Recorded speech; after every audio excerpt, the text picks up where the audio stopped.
아멘. 네, 오늘은 빌립보서 12번째 마지막 시간으로 빌립보서 4장 14절로 23절까지 말씀을 전하겠습니다.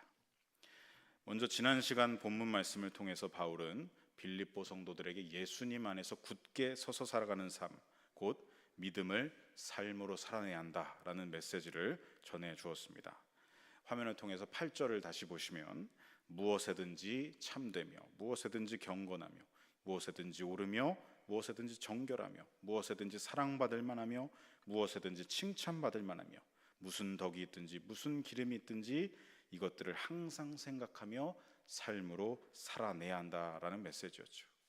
그러면서 9절에 바울 사도는 이렇게 말합니다. 너희는 내게 배우고 받고 듣고 본 바를 행하라 라고 말합니다. 무엇입니까? 여러분, 신앙은 머리로 하는 게 아니라, 신앙은 관념 속에 머무는 것이 아니라 몸으로 행하여 순종으로 성취하는 것이다. 듣고 본 바를 반드시 행해야 된다라는 것입니다. 신앙은 여러분 삶입니다. 신앙은 머리에 머무는 것이 아니라 삶입니다. 예배를 통해 들은 말씀이 우리에게 은혜를 주고 매일 말씀 묵상을 하면서 은혜가 되는데 우리가 그저 입술로만 머리로만 아멘 한다면, 그리고 실생활에서 그 아멘이 이어지지 못한다면, 순종이 없다면, 삶으로 연결되지 않는다면 우리는 온전한 그리스도인이 되지 못하는 것입니다. 그 신앙이 신앙이 아니라 종교화가 되어서 점점 바리새인과 같이 말씀을 이용해서 나의 의를 드러내려고 하고 나를 뽐내려 하고 내 성경 지식을 뽐내려 하고 자랑하려 하고 그러한 바리새인과 같은 종교적인 삶을 살아가게 된다는 것이죠. 한국교회의 큰 어른이신, 돌아가신, 소천하신 곧 존경하는 고 옥하는 목사님께서 16년 전 2007년 한국 대부흥 100주년 기념대회에서 전하신 설교, 그 메시지가 떠올랐습니다. 그 당시 요한계시록 3장 1절에 나오는 주님께서 4대 교회를 책망하시는 말씀을 이 메시지로 전해 주셨습니다. 우리 화면을 통해서 우리 하반절 붉은색 표시된 부분을 함께 읽어보겠습니다. 내가 내 행위를 나누니 네가 살았다 하는 이름은 가졌으나 죽은 자로다. 주님께 책망받는 이 사대교회를 보면서 옥하는 목사님께서 이렇게 적용하셨습니다. 사대교회를 보면서 마치 오늘날 한국교회를 보고 있는 것 같은 이 불안감을 금할 수가 없습니다 라고 말씀하셨습니다. 대단하다는 평판이 있습니다. 겉은 번지를 합니다. 기독교인이라는 이름은 있습니다. 평양 대부흥 100주년이라는 한국교회의 타이틀은 위대합니다. 그런데 그 속에는 어떻습니까? 행위가 죽어버린 한국교회와 같다라는 것을, 이 불안감을 떨칠 수가 없다라고 말씀하셨죠. 여기서 말하는 행위가 무엇입니까? 말씀대로 순종하는 삶입니다. 행위가 무엇입니까? 믿음과 삶이 일치하는 것입니다. 한국교회는 행위를 잃었다라고 한탄하시며 말씀을 전하시는 모습이 떠올랐습니다.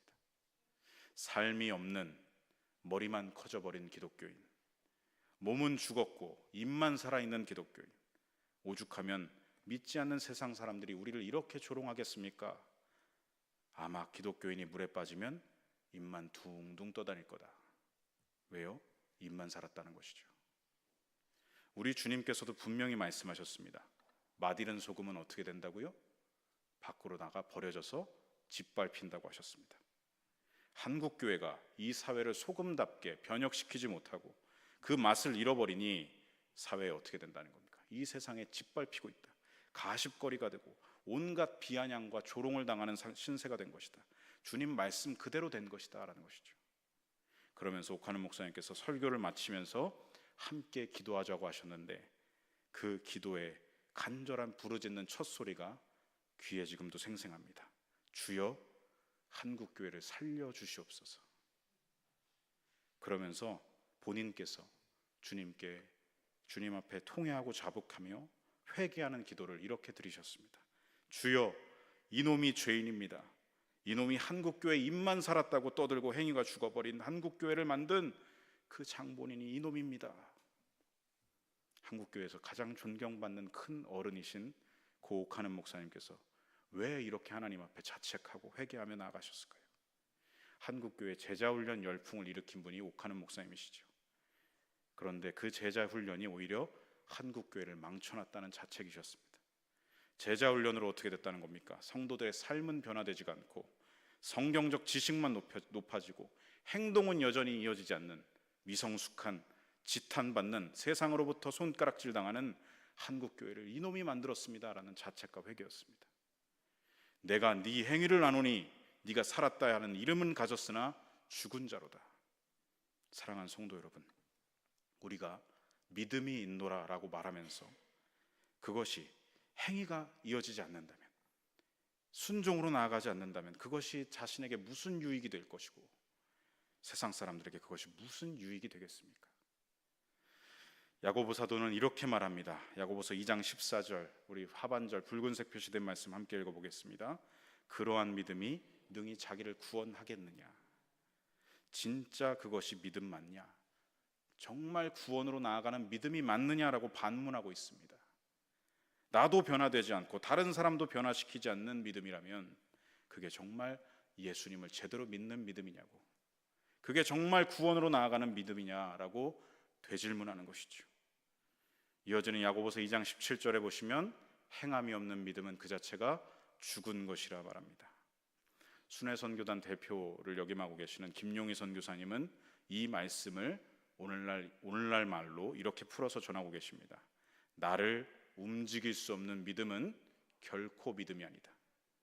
나를 움직일 수 없는 믿음은 결코 믿음이 아니다.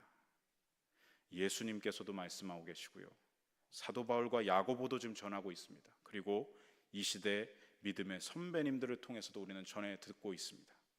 이 말씀을 통해 지금 우리 믿음의 현주소가 어디인지를 반드시 돌아봐야 합니다.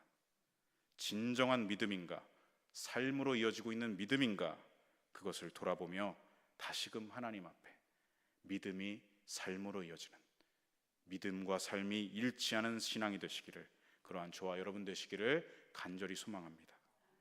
그러면서 바울은 10절에서 빌립보 성도들이 어려운 중에도 복음을 전하는 바울의 사역을 위해 함께 힘을 모아주는 것을 감사하고 칭찬하고 있습니다.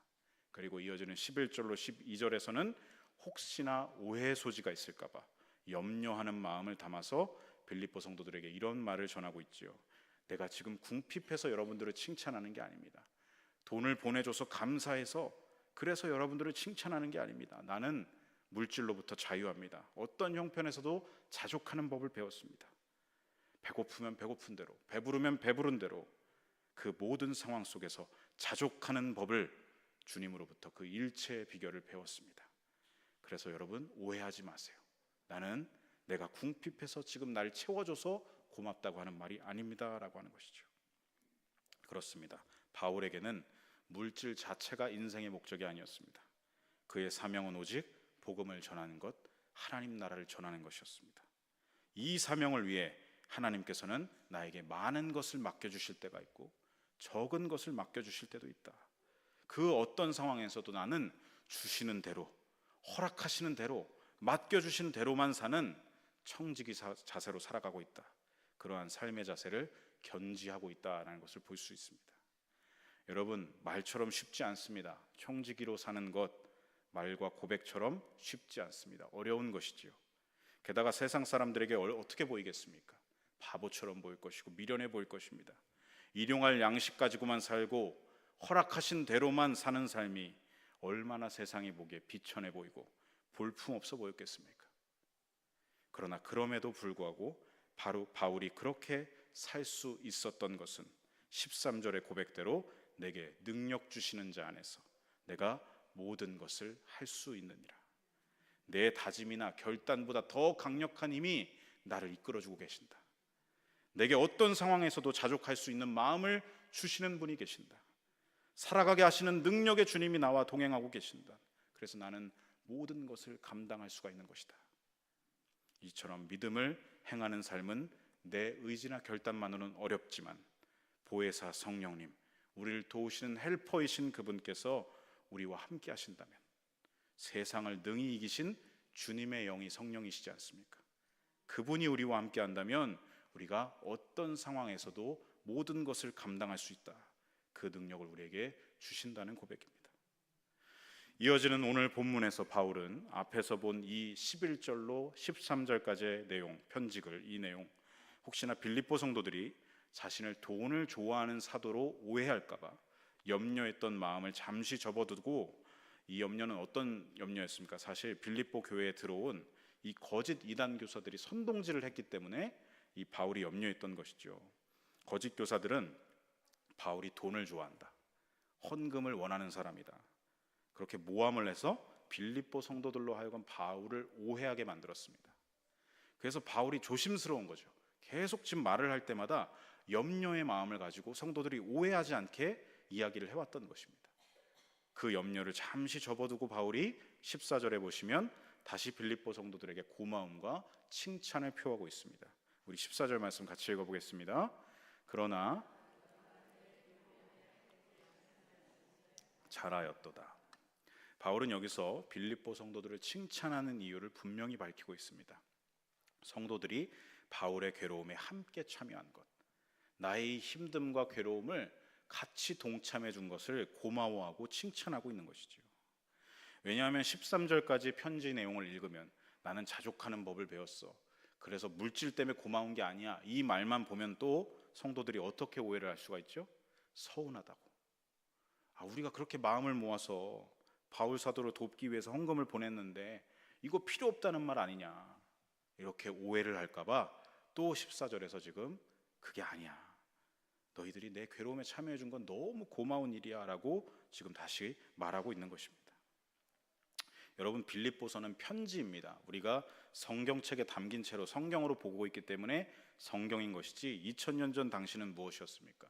편지였습니다. 편지에는 아시겠지만 감정이 드러나기 어렵고 표정도 드러나지 않습니다. 그리고 전하고 받는데 수십일에서 수개월이 걸립니다. 그러니 글만 보면 오해할 수 있는 소지가 아주 많은 게 바로 편지인 것이죠. 바울은 그 모든 것을 생각하면서 이 빌립보 성도들이 이렇게나 저렇게나 오해하지 않고 내 본심을, 내가 여러분들을 얼마나 사랑하는지를 제발 알아주길 바란다, 그 마음으로 지금 편지를 썼던 것입니다. 바울은 자신을 주님 안에서 한 몸처럼 생각해주고 내 고난과 괴로움을 함께 지어주고 있는 빌립보 성도들의 사랑과 섬김을 감사하며 칭찬하고 있습니다. 여러분, 손가락이 아프면 손가락만 아픈 게 아니지요. 온몸의 신경이 어떻게 합니까? 이 손가락에 신경을 씁니다. 마치 그와 같은 관계로 바울이 감옥에 갇혀서 괴로움과 고난을 당할 때 빌립보 성도들이 지금 한 몸이 되어서, 한 마음이 되어서 이러한 물질적인 후원과 사랑을 보내고 있다, 이것을 바울은 분명히 내가 그건 알고 있어 라고 말하고 있는 것입니다. 그러면서 빌립보 성도들이 이렇게 자신과 함께한 일이 한두 번이 아니라 지속되어 왔다라는 것을 또한 밝히고 있죠. 15절에서 16절 말씀을 우리 같이 화면을 통해서 읽어보겠습니다. 빌립보 사람들아, 주고받는 내 일에 참여한 교회가 너희 외에 아무도 없었느니라. 데살로니가에 있을 때에도 너희가 한 번뿐 아니라 두 번이나 나의 쓸 것을 보내었도다. 자, 먼저 15절에 보시면 바울은 지금 내가 감옥에 갇혔을 때 보내준 경우뿐만 아니라 이전에도, 언제입니까? 복음의 시초에 라고 말합니다. 여기서 복음의 시초라는 말은 이 빌립보에 복음이 전해졌을 당시를 말하는 것이죠. 과거 바울이 2차 선교 여행을 하던 당시 빌립보 지역에 도착해서 복음을 전하게 됐는데, 그 당시 가장 먼저 만났던 사람이 자색 옷감 장사 루디아였습니다. 그리고 여인들이었죠. 그 사람들을 만나서 복음을 전했습니다. 그러면서 루디아가 어떻게 했죠? 자기 집을 예배 처소로 내놓았습니다. 우리 집을 교회로 쓰십시오라고 내놓은 것이죠. 그러면서 그 루디아의 집에 여러 사람들이 오면서 바울을 통해 복음을 듣고 회심하여 성도들이 되었습니다. 바로 그때를 말하는 것입니다. 빌립보 교회의 시초 때부터, 그때부터 어떻게 했다는 것입니까? 그 믿음이 정말 연약하고 성숙하지 못했던 초기 때부터 바울의 선교 사역을 함께 돕고 동참했다라는 것이지요. 게다가 16절을 보면 당시 바울이 빌립보를 떠나서 이제 빌립보의 모든 사역을 마치고 데살로니가로 이동했을 때에도 어떻게 했다는 것입니까? 한 번뿐이 아니라 두 번이나 이 바울의 사역을 돕는 헌금을 보내주었다라는 것을 알 수가 있습니다.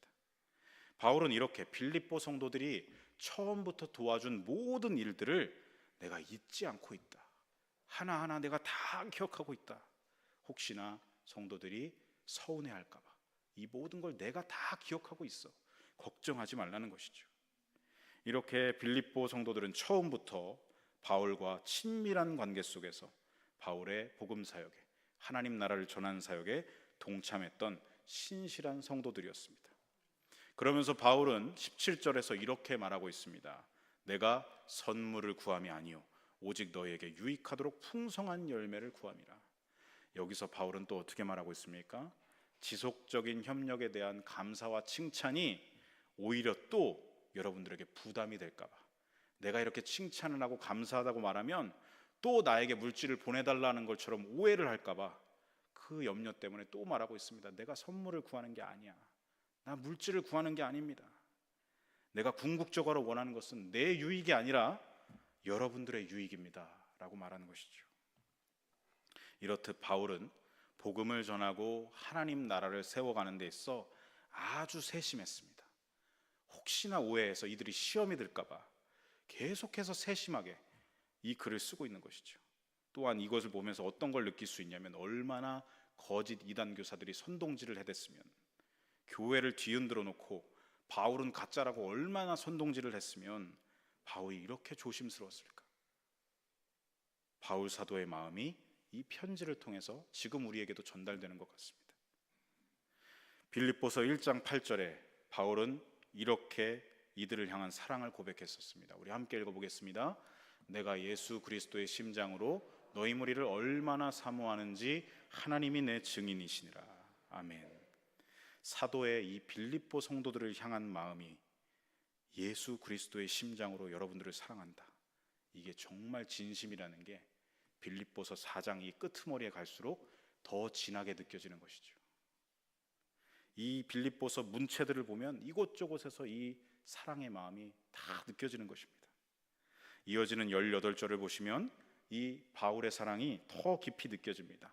우리 18절 말씀도 함께 읽어보겠습니다. 내게는 모든 것이 있고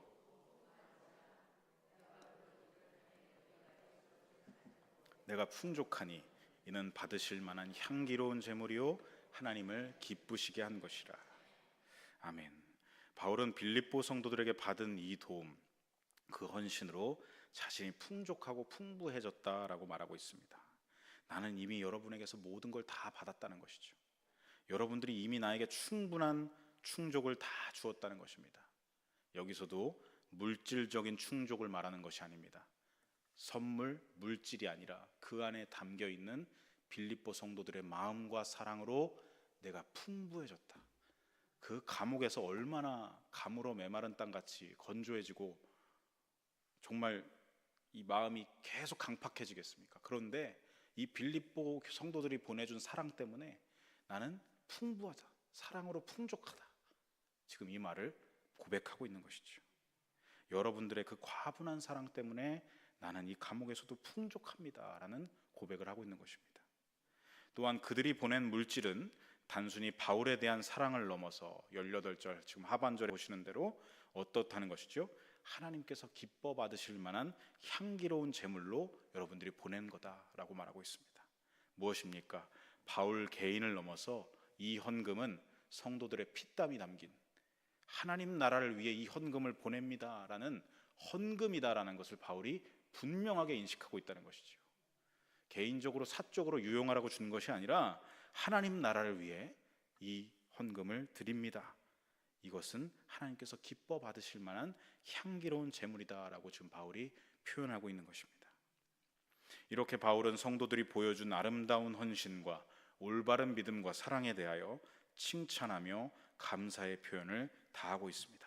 그러면서 바울은 19절에 보시면 빌립보 성도들을 위한 축복 기도도 놓치지 않고 있습니다. 우리 19절도 함께 읽어보겠습니다.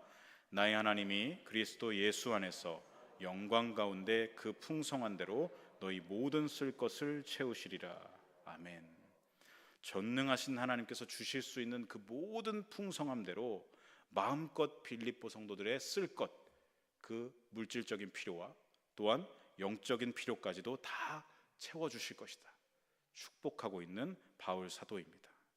그들이 드린 헌금은 하나님께 드린 제사이므로 하나님께서 그 제사를 기뻐 받아주시고 그 드린 만큼 영과 육으로 풍성하게 성도들을 채워주실 것이다 라는 축복이 담겨있는 메시지죠. 그렇게 바울은 이 글의 마지막 20절에서 하나님을 향한 송영을 드리면서 이 글을 마무리하고 있습니다. 우리 20절 말씀 함께 읽어보겠습니다. 하나님 곧 우리 아버지께 세세 무궁하도록 영광을 돌릴지어다. 아멘. 모든 영광을 하나님께 올리면서 바울은 의도적으로 하나님을 우리 아버지라고 말합니다. 우리 아버지라고 표기하고 있습니다. 바울의 다른 서신서들을 보면 마지막에 항상 이렇게 하나님을 찬양하는 송영이 기록되어 있는데 우리 아버지라는 표현은 다른 서신서에는 없습니다. 오직 이 빌립보 성도들에게 보내는 편지 마지막 송영에 우리 아버지라는 지금 기록을 하고 있는 것이죠. 왜겠습니까? 우리는 한 아버지를 모신 하늘 가족이다. 주님 안에 여러분과 나는 한 가족이다. 하나됨이다 라는 것을 강조하고 있는 것입니다. 우리는 이단 거짓 교사들의 그 농간으로 절대 갈라지고 흩어질 수가 없다.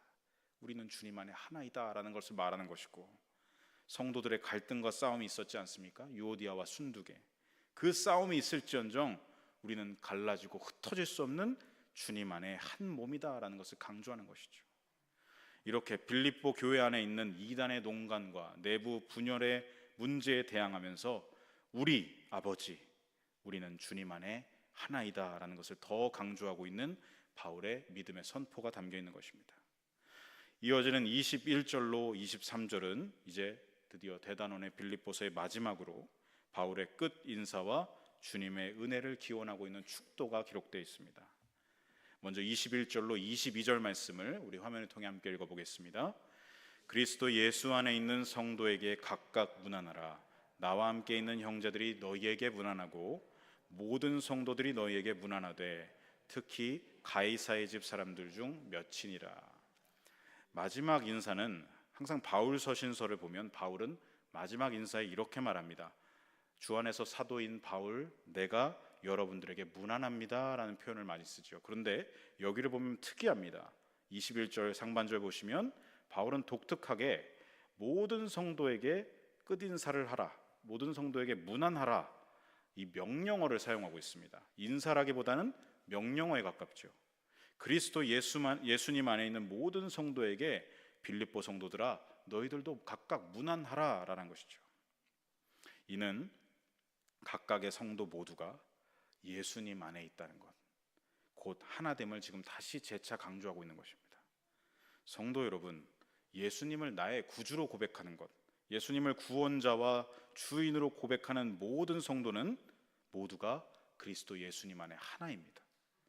삼위 하나님께서 일체 한 몸을 이루고 계십니다. 사랑으로 한 몸을 이루고 계시죠. 그러면 그 주님의 몸된 교회인 우리는 어떻게 합니까? 우리도 사랑으로 하나가 되는 것입니다. 사랑으로 한 몸을 이루어야 한다는 것이죠. 그러므로 교회와 성도는 분열이 아니라 언제나 주 안에서 우리는 한 몸이다, 일체이다 라는 것을 결코 잊지 마시길 바랍니다. 이어서 바울은 나와 함께 있는 형제들이 너희에게 문안하고 모든 성도들이 너희에게 문안하고 있다라고 말하고 있습니다. 먼저 21절 하반절에 보시면 바울과 함께 있는 형제들 말하고 있죠. 21절 하반절에 보시면, 자, 바울과 함께 있는 형제들이 누구이겠습니까? 지금 로마에 바울과 함께 있는 사람들, 디모데와 누가를 말하는 것이죠. 그리고 22절 상반절에 보시면 모든 성도들이라고 말하고 있습니다. 이 모든 성도들은 그동안 바울이 1차, 2차, 3차 선교 여행을 다니면서 이 바울의 전도로 인하여서 예수님을 나의 구주로 고백한 모든 성도들을 지칭합니다.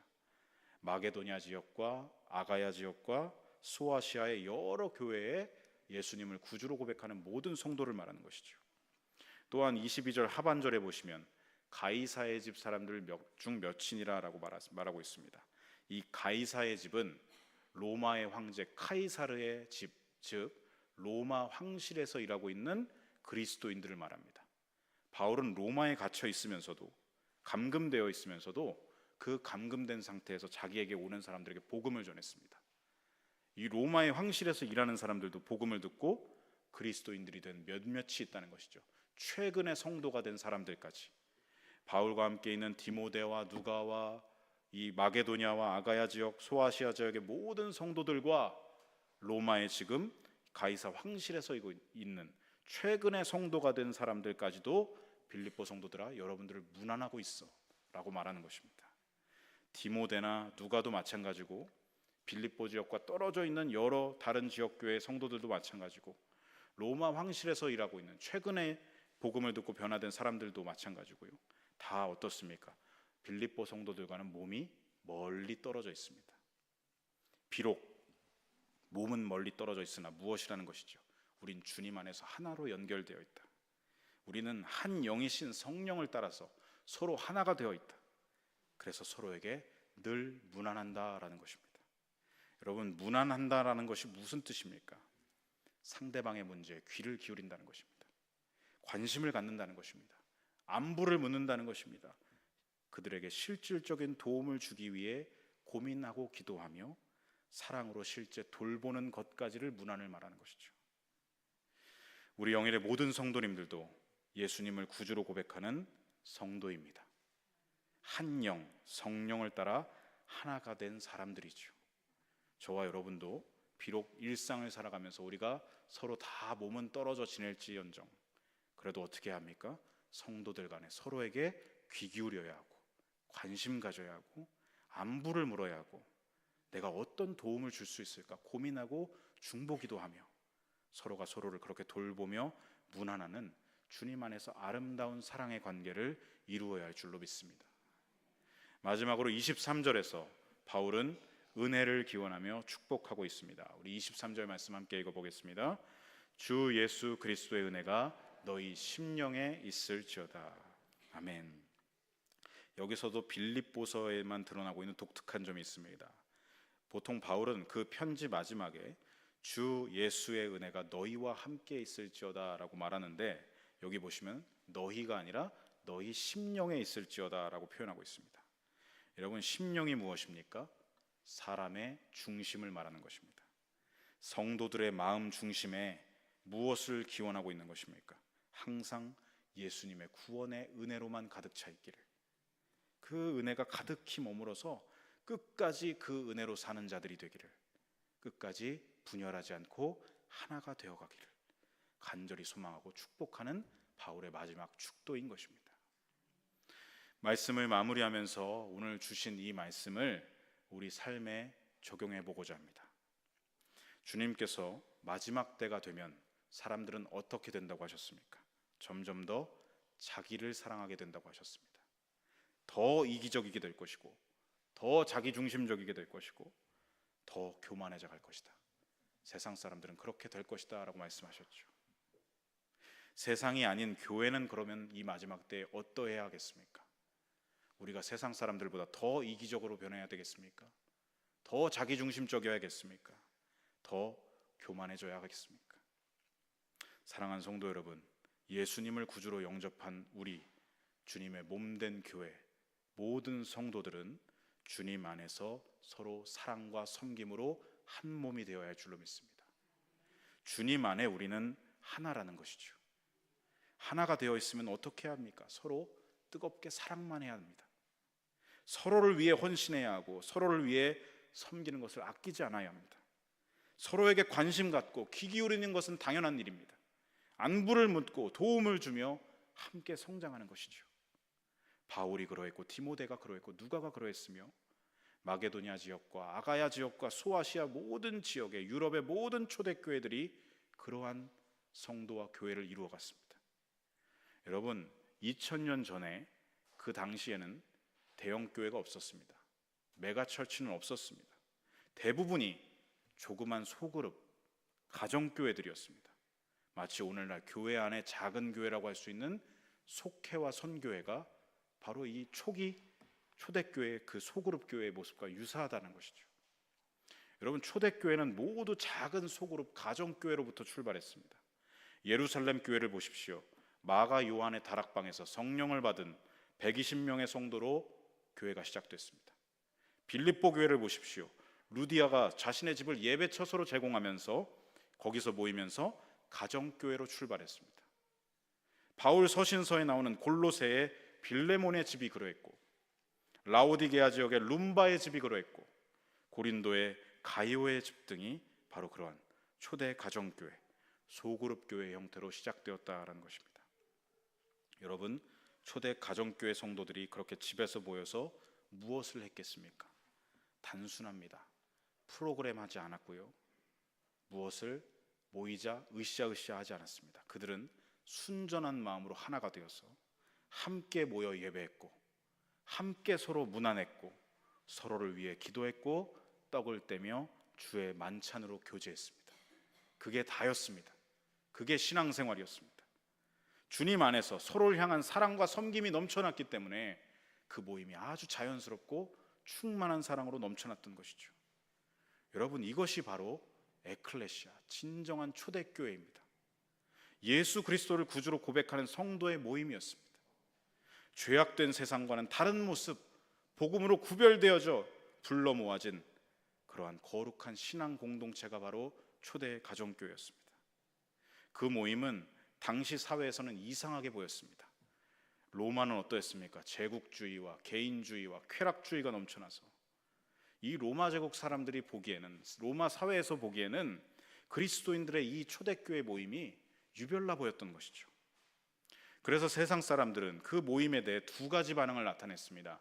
관심을 보이며 궁금해하거나 핍박을 하거나, 두 가지 경우였습니다. 도대체 저 사람들은, 예수 믿는다는 저 사람들은 왜 저렇게 서로를 죽고 못 살 정도로 챙기고 섬기고 헌신하는가? 왜 귀한 음식을 나 먹기도 부족한데 서로 나누고 대접을 하는가? 피를 나눈 형제 자매도 아는데 어떻게 저렇게 서로를 사랑할 수가 있는가? 당시 로마 사회에서는 이단아처럼 보였던 것이죠. 전혀 유래를 찾아볼 수 없었던 그 모임이 바로 초대교회 성도들의 모임이었습니다. 그래서 궁금한 사람들이 하나 둘씩 생겨났고, 도대체 저기에 뭐가 있는 건가? 관심 있는 사람들이 그 모임에 초대를 하나 둘씩 받으면서 거기서 예수님에 대해 전해 듣고 성도들이 됐던 것입니다.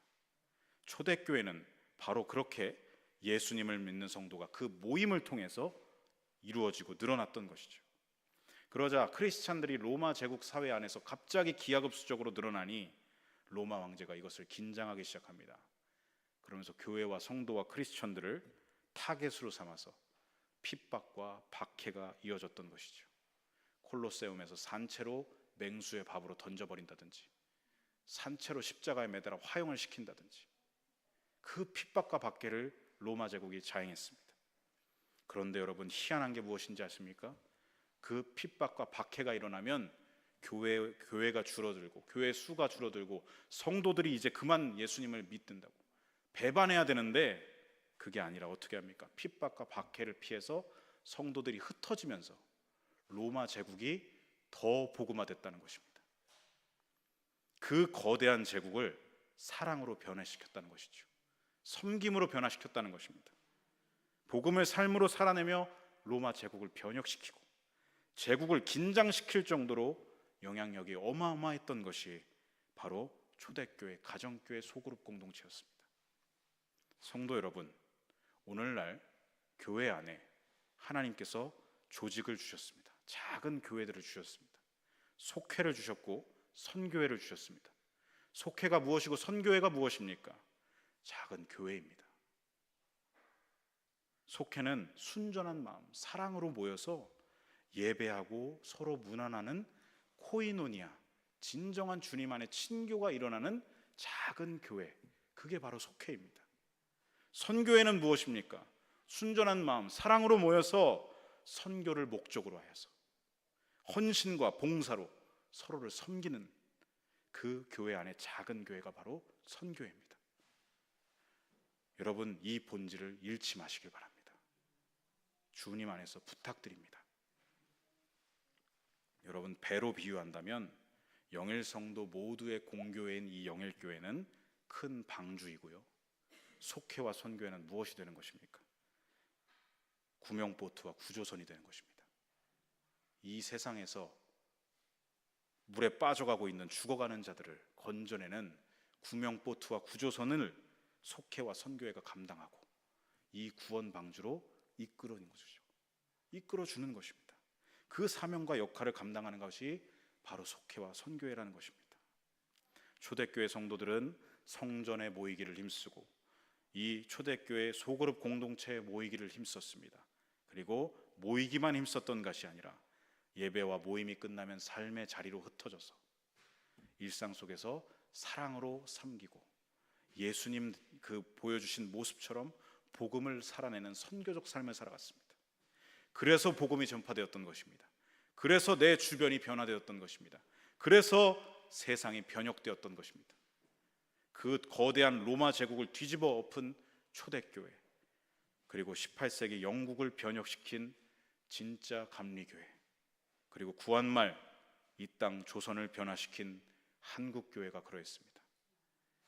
여러분, 오늘날에도 교회는, 속회는, 선교회는 얼마나 주님으로부터 중요한 사명을 가지고 있는지를 결코 잊지 마시기 바랍니다. 언제나 사랑과 섬김이라는 본질을 잃지 마시고 예수님 안에 우리는 하나라는 본질을 잃지 마십시오. 주님 안에서 오직 성령을 따라서 사랑으로 예배하고 사랑으로 섬기는 이 본질을 꼭 붙잡으시기 바랍니다. 그리하면 2000년 전 초대 교회들과 같이 속회와 선교회와 교회는 많은 영혼들을 열매 맺고 그릇에 담아 주님께 올려드리는 영광스러운 직분과 기능을 다할 수 있을 것입니다. 언제나 성령 안에 하나가 되어서 우리 주님을 본받는 사랑과 섬김으로 교회와 성도인 우리가 서로 분열하는 것이 아니라 뜨겁게 사랑하면 세상이 우리를 통해 주님을 볼 것입니다. 그게 진짜 전도입니다. 그게 진짜 선교입니다. 성령으로 주님 안에 하나 되어 한 몸을 이루어가고 서로 사랑하며 문안하는 진정한 교회, 진정한 성도, 이 마지막 때에 주님으로부터 칭찬을 받고 세상에 칭송을 받는 구원의 그름으로 쓰임받는 저와 여러분 되시기를 간절히 소망하고 축복합니다.